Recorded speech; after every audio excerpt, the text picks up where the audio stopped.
The hour is upon us again. Welcome to Sunday Rendezvous.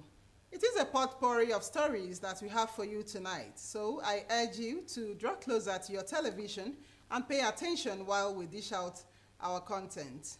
Tonight, as the rains intensify, NIMET predicts flash floods in some states of the country. In Rendezvous proper, find out the online television which is set to revolutionize the media landscape in the state, the country, and the world. Also on our lineup tonight is the 4th matriculation ceremony of the Federal School of Works, Enugu. And some lucky persons will win big prizes in the 2024 Splash Raffle Draw organized in Enugu.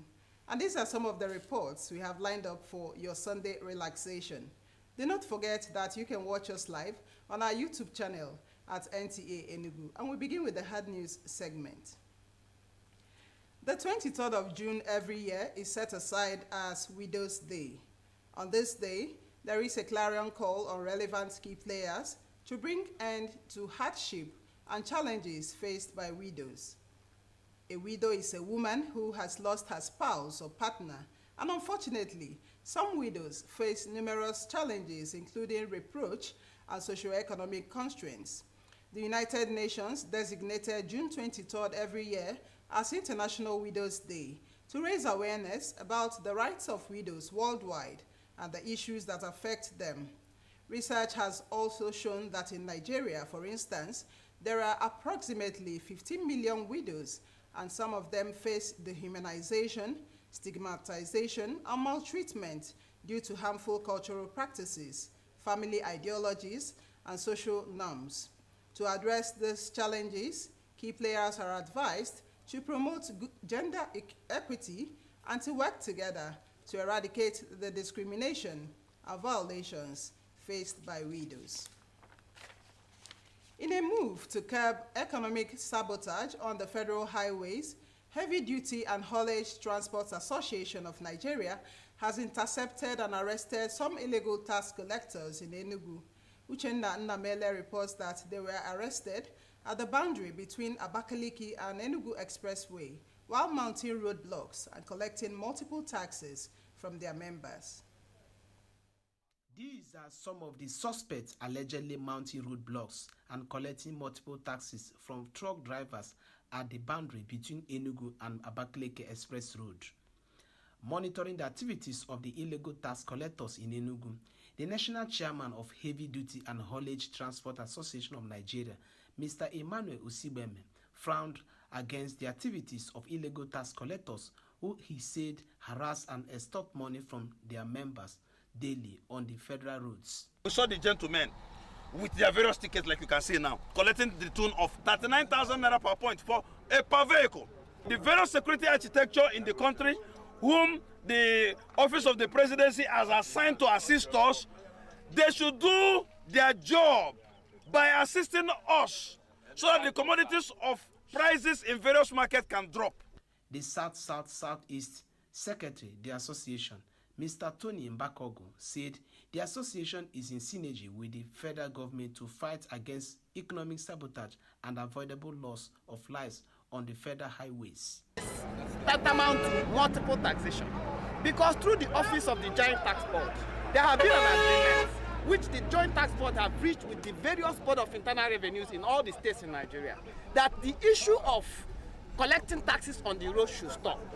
Now, the federal government never said they should not collect their revenue, but the government said they should collect this revenue from the point of loading and at the point of offloading, which is not on the highway. Some of the suspects confessed to the crime. I can't job.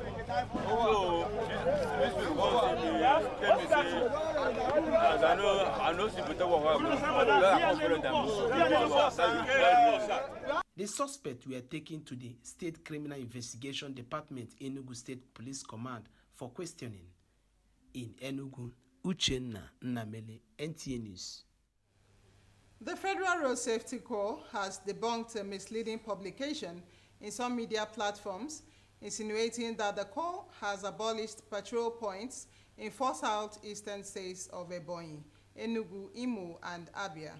In a statement signed by the Corps Public Education Officer, Shegun Ogunbenide, says the said statement was attributed to address presented by the Zonal Commanding Officer of Zone 9 Headquarters, Enugu, Assistant Corps Marshal Uche Chukura, during her visit to the Abia State Sector Command, Umuahia, which was meant to reaffirm the stand of the Corps on the new operational strategy that will de-emphasize static patrol, which comes in the form of roadblocks, but unfortunately was misconstrued to mean abolition of patrol points in the zonal command based on security threats.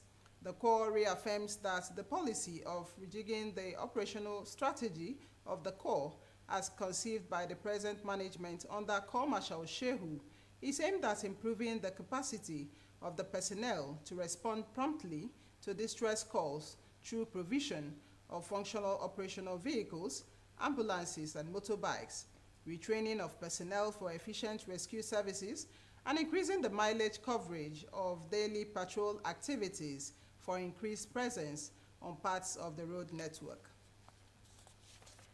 The Nigerian Meteorological Agency, NIMET, predicts that 13 states will experience heavy rain in the next coming days. NIMET, in a statement, says the affected states could experience flash floods on roads, bridges, and low-lying areas, which can disrupt vehicular traffic. Members of the public have been advised to take necessary safety precautions. Do not walk through fast-flowing runoff water. The predicted states are Niger, Plateau, Benue, Kaduna, Taraba, Delta, and Imo states. Others are Cross River, Akwa Ibom, Bayelsa, Ekiti, and Osun states. Moderate to heavy rainfall is also anticipated over parts of Zamfara, Borno, Kano, Gombe, Adamawa, Kogi, Kwara, Nasarawa, Ogun, Oyo, Ondo, Lagos, Edo, Enugu, Ebonyi, and Anambra states. The development is as a result of what is known as Maiden-Julian oscillation, which is expected to be strong. And you're still on to Sunday Rendezvous. We'll take a breather here. Sunday Rendezvous will be right back. To stay.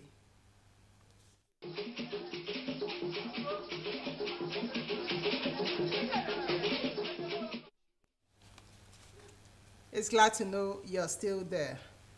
City Ride Broadcasting Studio and online television is set to revolutionize the media landscape in Enugu State with the unveiling of its debut magazine and live streaming on social media. Comfort Ayim, who was at the official launch of the multimedia empire at the Modotels Enugu, tells us that men and women of value from different parts of the country, including media gurus, came to identify with the Chief Executive Officer, Amechi Aniagba, the media aide to Senator Osita Ngu.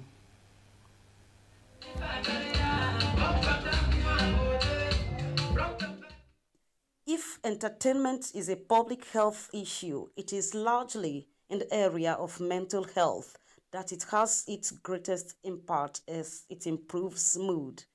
This further shows that the marriage between the media and entertainment industry, especially music, is like a dynamic dance because they feed off each other, shaping trends, influencing culture, and creating unforgettable moments. The electrifying performance of Guinea got everyone dancing, including the CMD, UNTH, former Minister of Power, Chairman of the event, Igwe Chike Onodugo Ijalegwa III, and other prominent figures from politics to showbiz and more.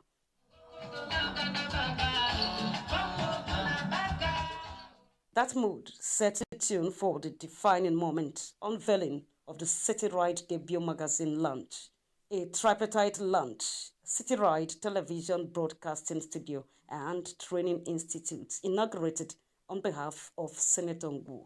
This studio, the City Ride Television Studio, in the name of the Father, and of the Son, and of the Holy Spirit. Amen. From ideas to existential reality, what is the target in line with the vision? We intend to be the leading media outfit in Africa, not just Nigeria and Enugu State as a whole. And this is why we named our outfit City Ride, meaning that we are going to take a ride to very nook and cranny of this continent to bring our story and tell it the African way. Today, a mustard seed has been planted. What is expected to speed up germination, looking at the potential impact it may have on viewers? I do believe that he's going to go places with this project, and I do pray and hope that everybody will support him. A young man from my community has started, blazing the trail, and that is so important to us. A team that is motivated, mobilized, continual training, retraining, so that excellence can be sustained. Most of us could just imagine, but not there to create. Amechi has shown stamina and true courage. City Ride boss who worked with NTA Enugu says he learned from the best and realized the importance of a training institute. NTA family were led by the zonal director Nwadie Lobuike, including media gurus and traditional leaders. NTA as a mother organization is proud to welcome or to witness the growth of another and many more in this industry. City Ride Multimedia Empire is located at Modotels and open for business. Interested persons can apply for training on presentation, production, photography, drone piloting, and more.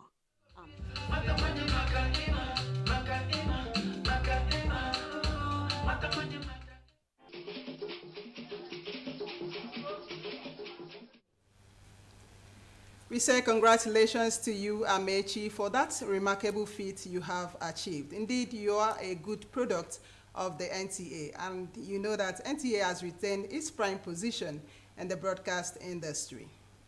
Nigerian journalists have been charged to be more patriotic in their reportage of sensitive national issues in order not to destroy the country's image before the international community. Imo State Governor Hope Uzodimma gave the charge while receiving in audience members of the Correspondent Chapel of the Nigerian Union of Journalists and National Association of Women Journalists, NAWOJ, who paid him a courtesy visit at the government house, Owerri. Kingsley Ononiwu's report is here presented. Members of Imo State chapters of the Correspondent Chapel of NUJ and National Association of Women Journalists, led by the state chairman of Nigerian Union of Journalists, Comrade Ifeanyi Nwanguma, were in Government House Owerri to introduce their newly elected executive officers to the Imo State Governor. Governor Hope Uzodimma, while thanking the journalists for their continuous support to his administration, charged them to be more patriotic in the discharge of their assignments rather than engaging in destructive journalism. This, he noted, will usher in good governance in the society. It is always very necessary. A government must see the media as partners in progress if any government must succeed. Patriotism.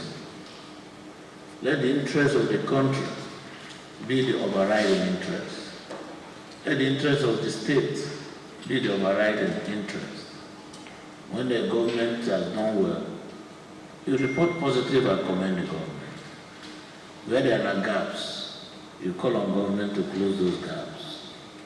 That way the partnership will be more constructive. That way we will allow for a win-win situation, thereby protecting the interests of our people. He also encouraged members of the press nationwide to support the present economic policies of President Bola Tinubu, which he says will soon pull out the country out of her present economic situation. The newly elected chairman, Imo State chapter of the correspondent chapel of NUJ, Chinonso Alozie, and the newly re-elected state chairman of NAWOJ, Dorothy Nnaji, commended Governor Uzodimma for the massive strides being recorded by his administration and solicited effective partnership between the state government and members of the Fourth Estate of the realm. High point of the event was the donation of 2 buses, one each, to the 2 associations by the governor to ease off their transportation needs. The need for government to partner the media as the Fourth Estate of the realm cannot be overemphasized.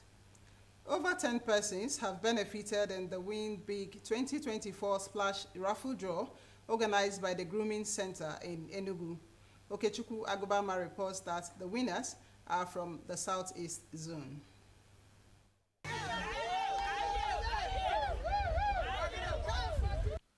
The Grooming Center has its offices in the 32 states. The center conducted a nationwide raffle draws earlier this year, where 386 persons emerged winners, with only 14 persons from the Southeast Zone. The program manager, Grooming Center Southeast, explained that the center has its objective to empower the poor, especially the clients that have been with the center for over 7 years. Encourage them through our Dedicate scholarship. We give the scholarship to children of our clients also. Then we do other things. We give gift items also to our clients that are loyal to us, that have been with us to about 10 years and more. This was some of our corporate social responsibilities. High points were the presentations of the gifts to the winners.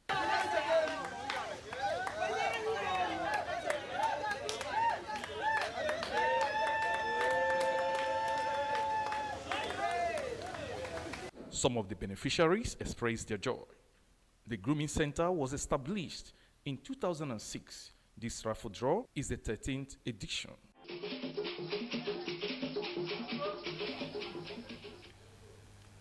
We say congratulations to the lucky winners. Pursuing a career that impacts on family life and brings about social change needs to be embraced. This was the message at the 4th matriculation ceremony of the Federal School of Social Works, MNA Enugu. Susan Eze was at the event and brought back the sights and sounds for Sunday Rendezvous. Workers, we must go, we must go, we must go, we must. This ceremony marks the formal enrollment of the 2022-2023 batch of students into the diploma program of the Federal School of Social Work, MNA Enugu. This is in line with the recommendations of the National Board for Technical Education.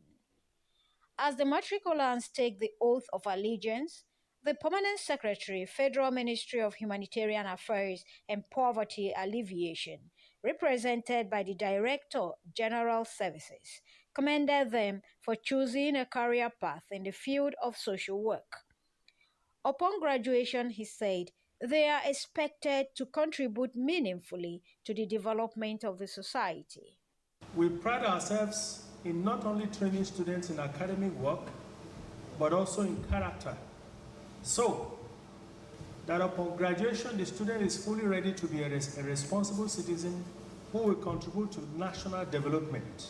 The Provost, Mr. Ajibola Chris, the guest lecturer from the Department of Social Work, University of Nigeria, Nsukka, Dr. Kalae Uche, who spoke on the topic, Social Workers in Nigeria as Change Agents in the 21st Century, and other speakers, all highlighted the important role of social workers in national development. Increase in social problems without a corresponding increase in the number of qualified social workers to competently address the situation has created a dire need for well-qualified professionals, which the school is yet to achieve. Discipline is expected of you, and you must abide by all the college rules and regulations. Do enjoy your freedom, but do so responsibly. The Federal School of Social Work, MNA Enugu, was established in 1983 to offer a 2-year national diploma program with the responsibility of providing well-equipped, trained, and groomed social work practitioners in Nigeria.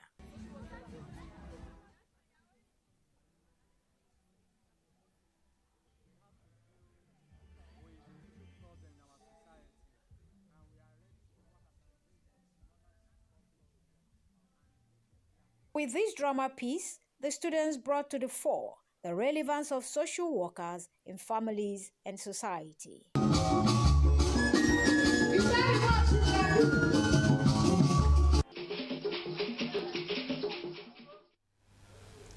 Congratulations to the matriculants. 4 persons have been arrested and investigation launched into the abduction and murder of Magnus Okeke, a final year student of the Department of Accountancy, Alex Ekwueme Federal University in Dufualike, Ebonyi State. Fortunate also reports on efforts being made to unravel the masterminds behind the student's untimely death. The alleged murder of the final year student of Alex Ekwueme Federal University in Dufualike, Ebonyi State, Magnus Okeke, happened after he was reported missing by his classmates 2 weeks ago, after he was allegedly ordered and forced to board a waiting bike by a group of boys while returning to his private hostel, where he resided at a remote Ohanko village in Dufualike community.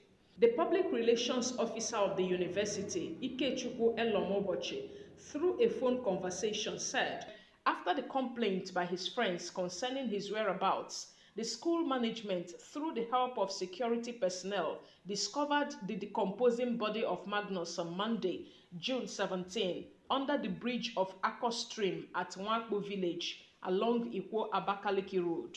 There was an alleged abduction of one of our extra year students by the name Magnus Okeke by the Department of Accountancy on 1st June 2024.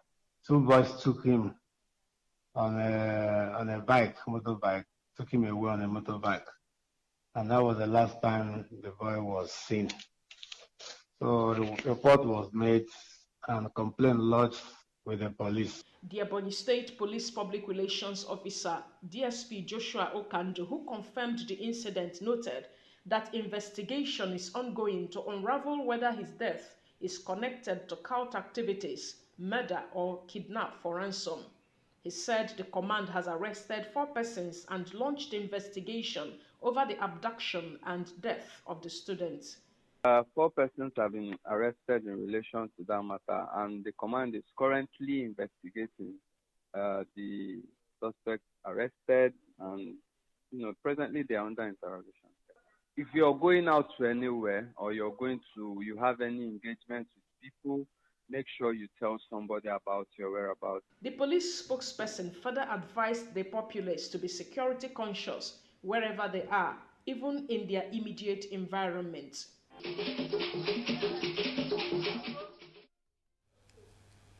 I hope the relevant authorities will get to the root of this matter. And this is where we draw the curtains on this week's edition of Sunday Rendezvous. We thank you so much for being a part of it. Good night and God bless.